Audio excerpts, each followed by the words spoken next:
देखो कितना दूर कितना अच्छा लग रहा है। ये देख लीजिए कि किस गढ़ाई से बना हुआ है, डिजाइन अलग अलग खोदाई से कैसे बना हुआ है। ये बाबा खाटू श्याम का मंदिर है। ये गुजरात गांधी धाम में आता है। आपको हम आगे का सीन दिखा दे रहे हैं, आगे से कैसा लग रहा है, कितना अच्छा लग रहा है आप देख सकते हैं।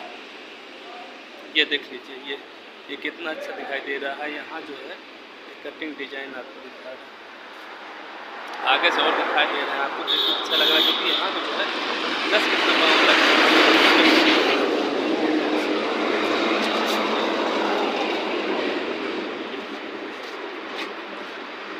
ये आप देख सकते हैं ऊपर का बना हुआ है,